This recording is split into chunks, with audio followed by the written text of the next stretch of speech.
So our next speaker is Vasiliki Chronaki. Ms. Chronaki is the head of the entrepreneurship education at Athens Center of Entrepreneurship in Athens University of Economics and Business.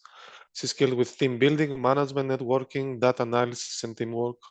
And so she will present us. The title of her presentation is From Research to Impact, Experiential Learning and Business Acceleration for Researchers. Thank you for your participation. Thank so you can share your presentation and sure. Proceed. I will try to be quick and efficient. So I'm here to, as you said, Savas, I'm here to present the work we do in the Athens Center for Entrepreneurship and Innovation, specifically when it comes to research and how research can be translated into commercial results. So I will briefly try to explain what we do and which are the initiatives that we have here in our center and that the researcher and research team can take advantage of and move on to becoming an entrepreneur eventually. So very quickly, I would firstly like to say that although we are a unit in a public university, we are a self-funded unit, which means that we provide for ourselves through projects stemming from research projects, European projects, collaboration with the industry here in Greece, etc. And our unit is, let's say, separated into two different pillars, the incubator and the technology transfer office. Very quickly, our incubator pillars are focused on incubation and acceleration, which involves startups and scale-ups from all over Greece. And we also have here a virtual acceleration process, which one can take advantage of. And here, I think it would be very good to point out that we do not only support teams and students from our university, but it can be anyone from anywhere, and they don't have to be a student or a researcher of our university to be helped by our team. We also have the part of entrepreneurship education where we help everyone that wants to learn more about entrepreneurship and is aspiring to become an entrepreneur. And we have programs starting from high school all the way to researchers and professors, etc.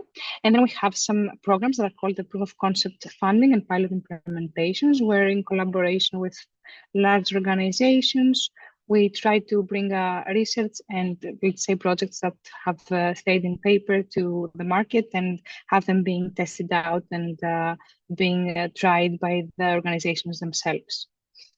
Also, and what I think would be more of your interest, in our technology transfer office, we have three pillars. The first one is the spin-off creation. This is specifically addressed to researchers and professors from our university. So we help them become spin-offs. Then we have services that can be offered to any research from anywhere in Greece. So here we have services stemming from financial to legal, marketing, branding, whatever a team may need. And we also have a separate pillar that is for IP protection, intellectual property protection. And we have many consulting and workshops and all the events you may need for this. So some numbers so that you can have an overview of what we have done so far. This is our 10th year of operation. And we have helped more than 250 startups all through the years, and that's the only number I want to stay at. This is our premises, so if you haven't been to our premises or if you ever come to Greece, because I see we have also foreigners here in with us, we would be happy to have you and have a discussion, whatever you need. Our team consists of 15 members right now. We started as a team of 5, and I guess we are ourselves a scale-up as well. So I will talk about our team more if I have the time later on. So the first one that a researcher or a research team can be interested in is the local or European networks that we're participating in. Here is a brief overview. We have the Start for Future, Science Agora, Smart Attic, and the D2Excel projects, which I will very briefly try to explain. And if you're interested in, you can write it down and we can send you more info later on. So first of all, we have the Start for Future consortium, which we are part of for the past, I guess, 5 years. And here we are in collaboration with incubators and accelerators from all over Europe. And we have several educational projects and scale-up projects that are happening. And we have some exchange programs where startups can leave an incubator from, let's say, Germany and come to us, and we can send Greek startups go there, etc. So that's a very good initiative if you want to check it out. And then we have the Smart Attica European Digital Innovation Hub. This is a hub that was created under the auspices of the European Union and Greece, so it's a dual funded project. And here we are focusing on artificial intelligence and deep tech. So here we're supporting mostly spin-offs that are working on artificial intelligence, along with all of these partners you can see here in my screen. It's a very large network, and again, if you would like to be a part of that, feel free to reach out. And then we have the Science Agora Technology Transfer Hub. Here we have 3 universities and 1 research center which collaborate to help researchers from all of these organizations. And we have a lot of proof of concept programs as the ones that I mentioned before, and I'm going to talk about furthermore later on. And here we help researchers turn their research into a product or a service. And then we have the incubator, which very briefly I would like to let's not stay here. And these programs that are addressed to researchers as well as students. So firstly, we have the innovation competition. This competition has been going on for 17 years. This year is the 17th year of implementation, and applications are open. So if you want again to check this out, that would be great. Here we're accepting startups and spin-offs from all over Greece and Cyprus. So we have 3 streams here of startups and spin-offs: the youth entrepreneurship stream, where teams with just an idea come along and we help them accelerate their idea. Then we have the entrepreneurship stream, where teams that have created a mock-up or a prototype, which are more advanced, can be benefited from mentoring services and coaching.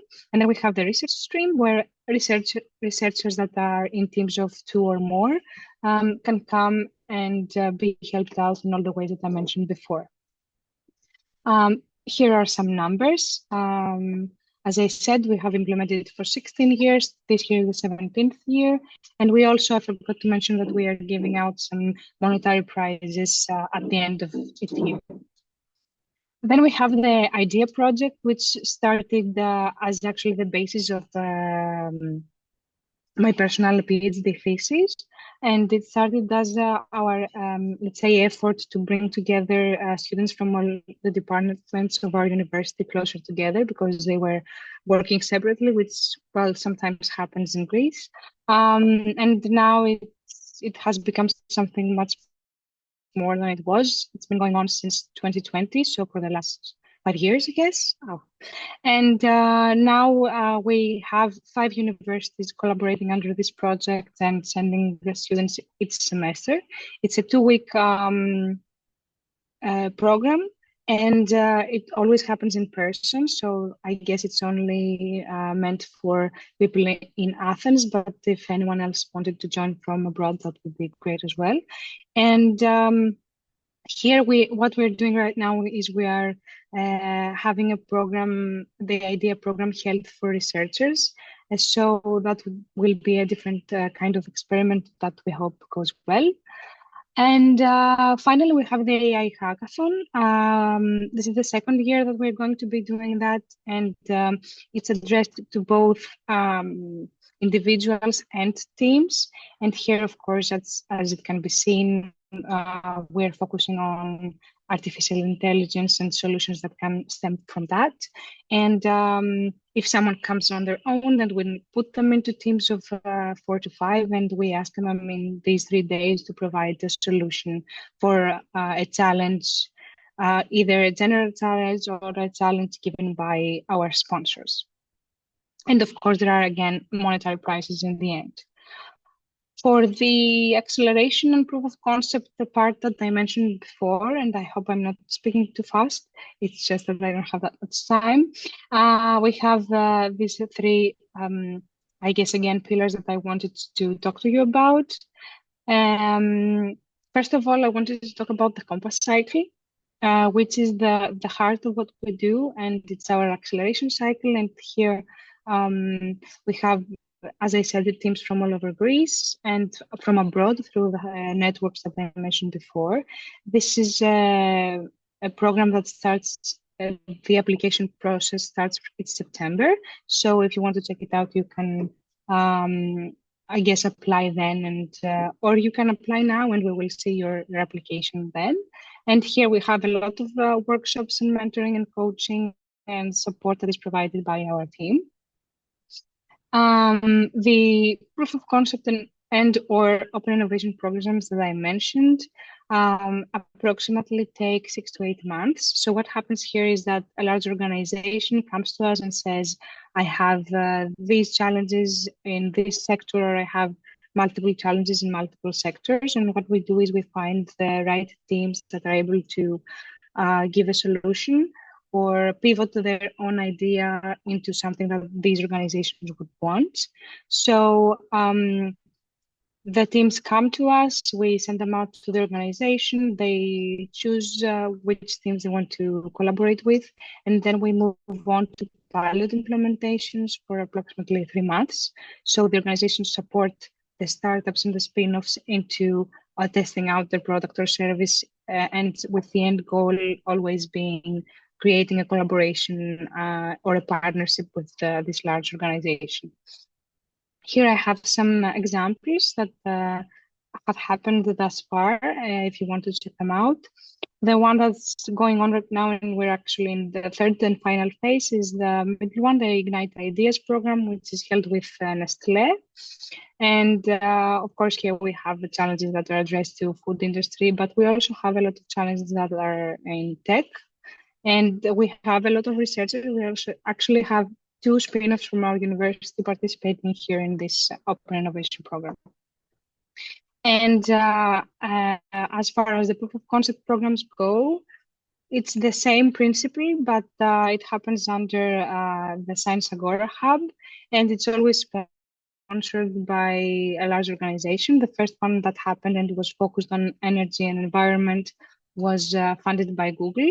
So Google provided with the funds, and the teams moved on to implementing their pilot projects and had moved on to having a relationship, a customer relationship with some of the other organizations that were participating in this program.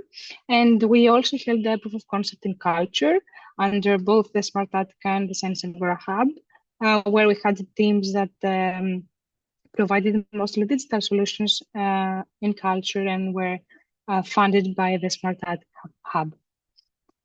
So, as I said, the ongoing projects, the first one is the Ignite Ideas for competition, and the second one, which is going to be initiated in this summer semester, is the proof of concept in culture. And then very briefly, I would like to talk about the technology transfer office a bit, which is of course only addressed to researchers and professors. So here you can see who can be benefited by that. We have the part of the faculty members, but this is only for professors, of course, of any rate. We have the researchers and PhD students, and students that, for the time being, we have students from master programs that are doing some research along with other researchers and want to turn them into spin-offs. We have the tech transfer services that I mentioned before, which is the IP protection, the spin-off creation, and other services such as support with legal and financial and marketing services that the spin-off may need.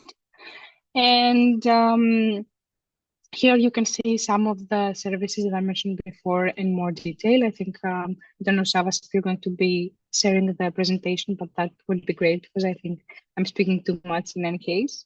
So that's all. I see that we have 2 questions, so if I can answer them in the chat. I have 1 question. does your program with companies approaching with their problems and funding them and matching teamwork well? Is the matchmaking okay?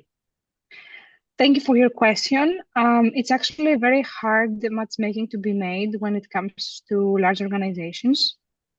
But because it's a rather large program, it takes 6 to 8 months to end. The members of the large organization, let's say, for example, here in Nestlé, spend many hours with the teams, and they try to, let's say, shape the solution and what the organization would want. So in the end, the ones that get chosen do a great matchmaking, and we have many great examples of that. So I hope that I answered the question. Okay, thank you, Vasiliki. I have a question. Sure. Maybe you can answer. I always had this question is about the competitions and hackathons where people come and share their ideas and have an idea and present it. If do you and one like to connect it with the intellectual properties, do you sign something, or do you take some measures about this? Okay, Something? that's a great question. Sure. When it comes to the hackathon, because we understand the value of this data Yeah. and the results that they have, actually in the terms of participation, it's clearly stated that whichever result comes and whatever its team creates, it belongs to them. So, Okay. and in the final presentations, we ask them to not share any extremely sensitive information of what they did or any databases that they may have used and belong to them. Because, after one point, when you have like 300 people seeing your Yes. pitch, then we can't control everything, but we try to. So, and they have followed on that rule, so we hadn't had any problems thus far. Okay. Okay, thank you very much for your presentation. You're welcome. We will continue with our next speaker. It's Can you hear me? yes. Okay. It's Dr. Elias Karagiannis. You Can I see make the yes? slides, right? Okay, so we can proceed. The title of the presentation is Academic Entrepreneurship Policies for Startup and Spin-off Creation. Right. And I think it's a great build-up to this point of presentations and content, and I really appreciate it. In fact, my slides will hopefully add some value and help organize further the knowledge and learning to date. I placed some links to publications in the chat earlier, and so I asked you, what happened here? Sorry. I asked if you would please share it also. Thank you, Sava, for sharing that. You see the, yes. the Yes, slides, I showed, right? yes. So I continue. Yes, then. yes. Correct? You see the slides? Yes, we can see the slide. Okay. So what is academic entrepreneurship? We've heard about this already, and this is about transformation and connections, linking, bridging, whatever. It's a people culture dynamics issue, the people culture technology dynamics issue in the sense that you have this opportunity, but also the challenge to find the right match. And that relates to the last discussion and comment and question about the proof of concept and connecting large companies with technology and know-how coming out of universities and research centers. So this is one important thing. It's about bridging, which means you do succeed in interfacing properly. Why does it matter? Why is it important? You see the reasons. Some have already been discussed. I would like to, of course, and I will follow up on this later on to highlight the importance of the broader context. It's not just about maximizing profit making. It's about also looking into and taking into account social needs and even also environmental issues. We'll talk about that in more detail next. The policies, sorry about this. This is a problem with the mouse here. the policies that relate to these issues, supporting academic entrepreneurship, and again, in a sense, revisiting and organizing some of the issues already discussed by Dr. Papamichail and also Ms. Orfanou and Ms. Chronaki. The IPR, the tech transfer offices, incentives for faculty and researchers, and then access to risk capital. This is a big issue that actually makes a difference, obviously. It's a very big, it's the value of death, as we know, and whether and how you find that and you can succeed in getting that is a big challenge and opportunity. And I had a question about Dr. Papamichail earlier about his unicorns and his hectacorns, whatever he said, decacorns, you know, whether it's 1 billion or 10 billion. In general, is it better to have one rather large spin-off or a spin-off that grows to be a very large company, or actually have a combination of smaller ones? And it's a matter of portfolio approach. It's a matter of ecosystem dynamics. I think you need to have, and it's good to have variety, diversity, and multiple horses, so to speak, in the arena. At the same time, obviously, the bigger, the better overall. You want to encourage innovation, reduce commercialization barriers, and build a supportive ecosystem. These are the policy goals. I must have, you know, I share my time between the US and Europe, and I must say that there are interesting comparisons, and of course, how should I say, path-breaking developments in the US last few days. But what is a remaining and persistent issue with the European entrepreneurship and innovation ecosystem, continental ecosystem, if you wish, is the complexity of the bureaucracy and the programs and the structures and the policies in place, starting with the European Commission and then replicated and in most cases across Europe, not everywhere, producing more challenges and obstacles and difficulties than opportunities from what I have seen to researchers, entrepreneurs, and innovators. Somehow needs to be more streamlined. And I realize there is a need for consistency, transparency, fairness, and all that. I don't know, maybe AI could actually make a big difference there. And hopefully, and I believe people are looking into that as we speak, but that could make a huge difference as a whole business in its own right, tackling the different technology transfer and commercialization barriers, let alone the Horizon program proposals and such. And we'll come to that next. So startups versus spin-offs, Dr. Papamichail referred to that. They're both entrepreneurial ventures. And this is related also to the concept we discussed, one of the publications I've shared of some time ago that I had the honor and opportunity to develop with Everett Rogers, who's a very well-known person in the innovation area, about spin-offs. And we talked about surrogate entrepreneurs versus inventor entrepreneurs. And each case has pros and cons. The surrogate entrepreneurs are needed because they license technologies from within a university, let's say, and commercialize them. Entities and structures like the presentation we had before about the ACE. It's a very great opportunity and initiative. I've known it for the last almost 20 years now. And this is a really important pillar of innovation in Greece.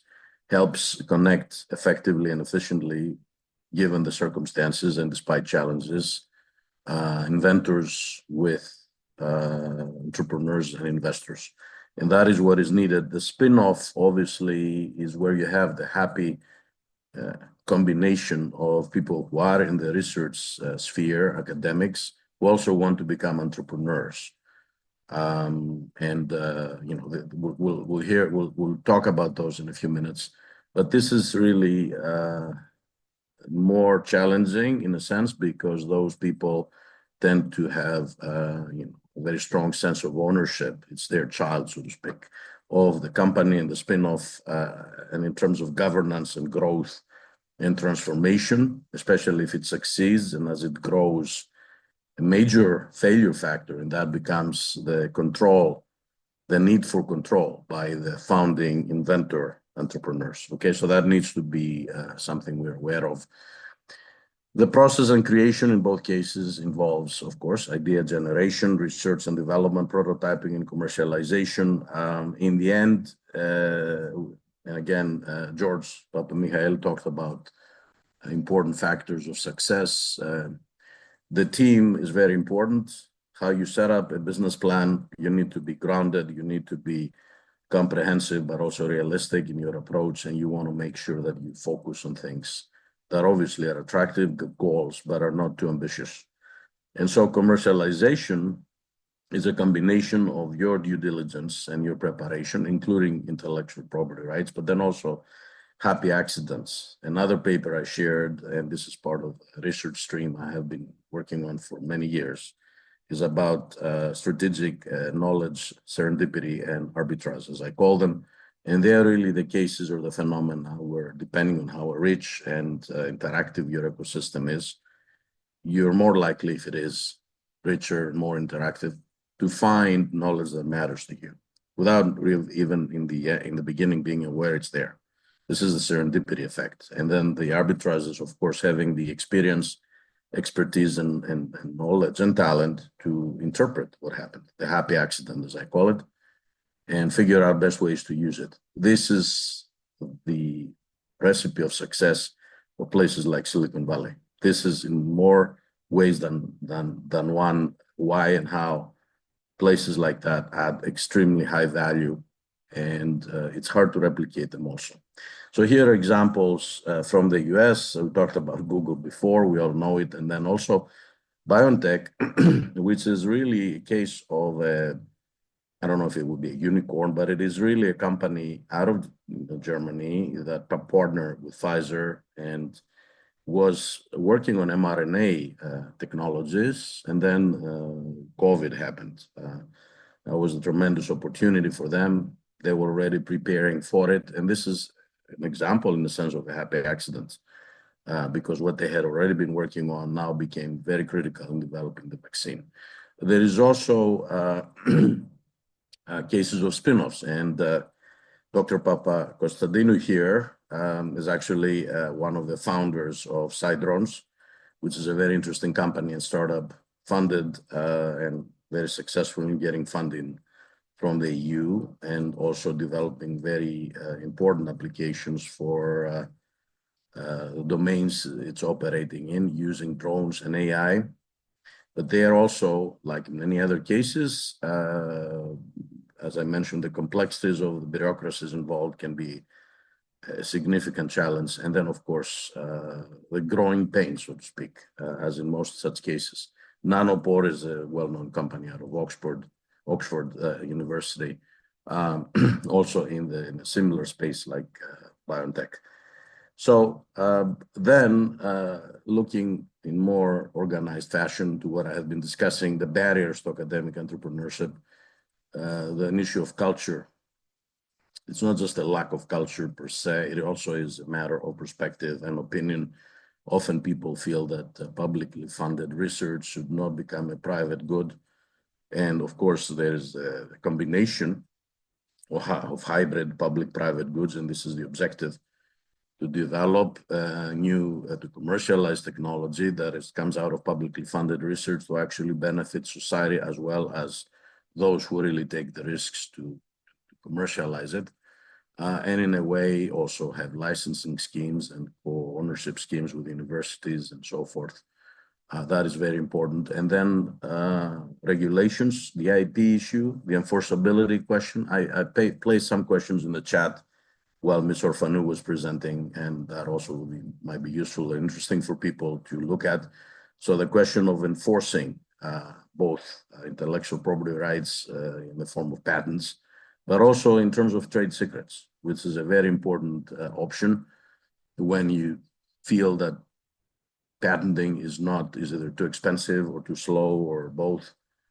And then the question is, how do you enforce it? How you define your space? How do you define how you differentiate, and how you monitor? They're not easy questions or answers there. And of course, now we have large markets that are rather opaque and in fact have been for some time, where like in places in China, for example, it is very hard to protect and limit reverse engineering, as we call it. Then, of course, funding issues and regulatory and bureaucratic issues overall. Complexity of that type can be a failing factor or a failure factor.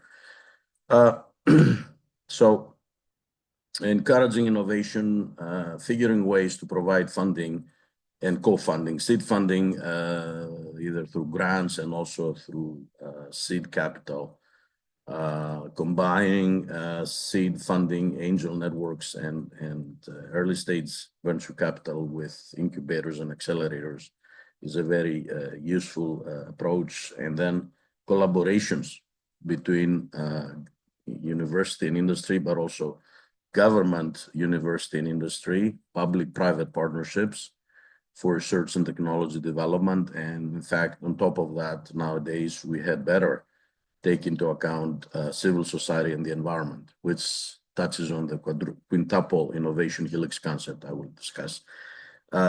Examples of success, MIT's ecosystem for startups. You see here the key features and the impact. In essence, they're rather modular, flexible system, ecosystem, if you wish, with centers of entrepreneurship, technology transfer office, and funding support. And of course, it's a rather well-established and mature ecosystem, and the brand name, of course, makes a huge difference. But this is not, so to speak,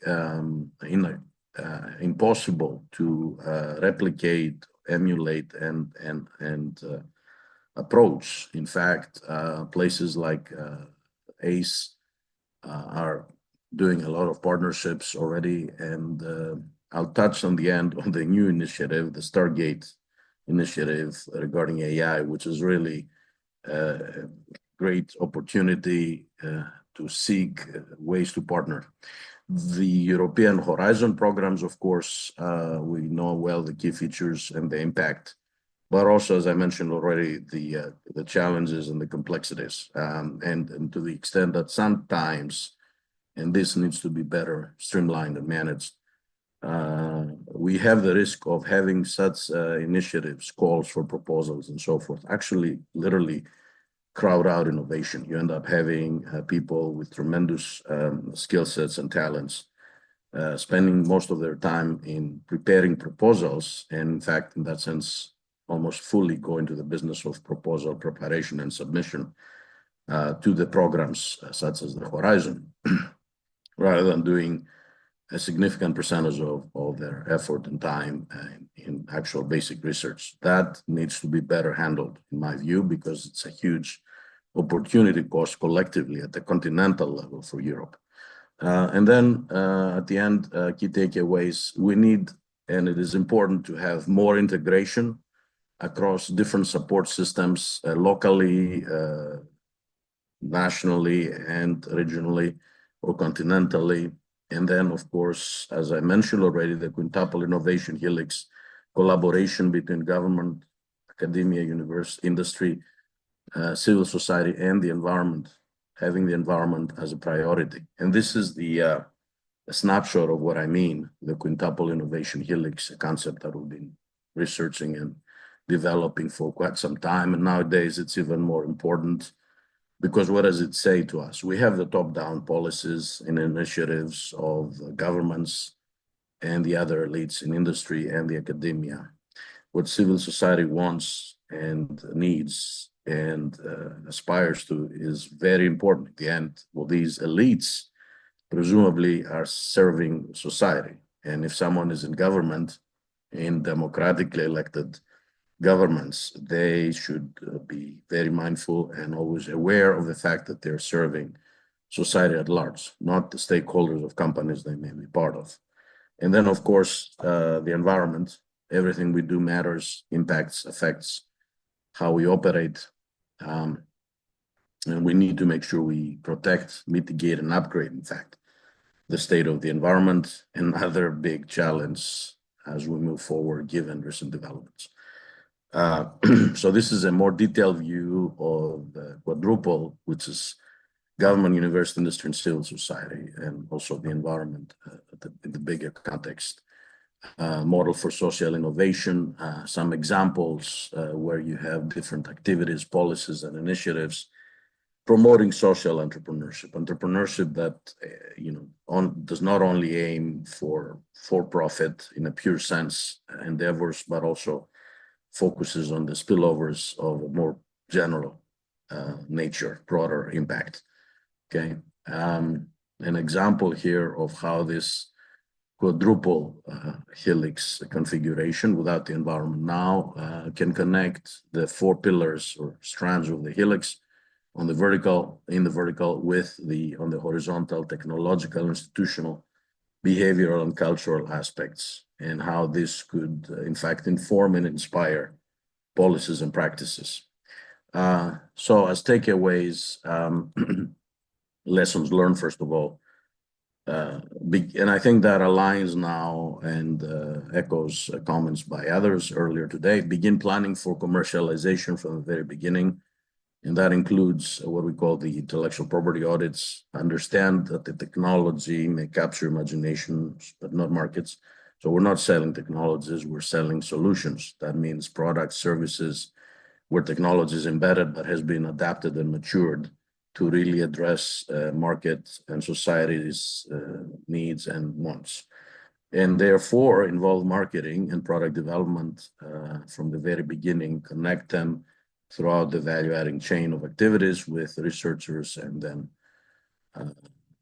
the strategic top management. Now, in terms of emerging trends, technology globalization and niching is one that relates to localization, if you wish, global, local, diffusion of IPR standards. There's an effort, including through the World Trade Organization and the World Intellectual Property Organization that is part of it, the WIPO. Then is an effort to harmonize standards globally, but there's a lot of work to be done there. There's a lot of nuances and challenges. And then, of course, there's, as a result, inevitably divergence of enforcement practices. Global, local, again, rivalries, knowledge.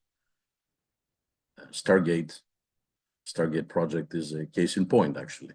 Intellectual property as the global future currency is certainly an important trend. Competitive, collaborative, and competitive licensing strategies. And then intellectual capital, intellectual property audit.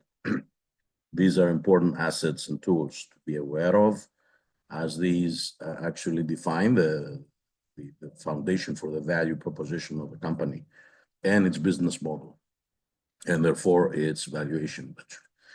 Now we have some other interesting trends that we're aware of. Some of them have been around for a few years now, the General Data Protection Regulations, GDPR, but also trends in terms of moving forward with Industry 4.0 and again, a theme and an area I've been doing some work.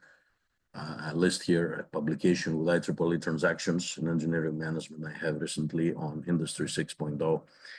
So there is the concepts of industry and, in fact, society 5.0 that are aiming to have a more balanced, technocentric and human-centric approach, not too technocentric. So there should be the technology actually takes into account and serves human needs and priorities and doesn't enslave us in the end.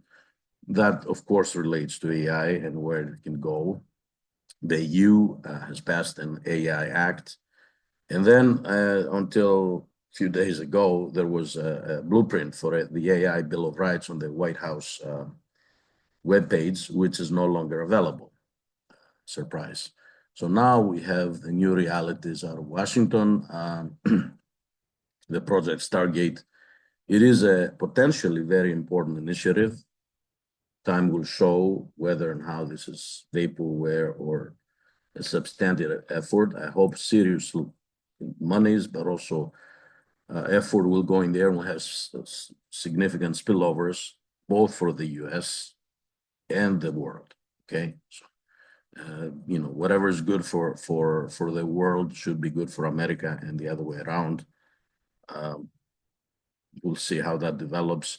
But now we have these important players, SoftBank, OpenAI, Oracle, and others becoming involved in this.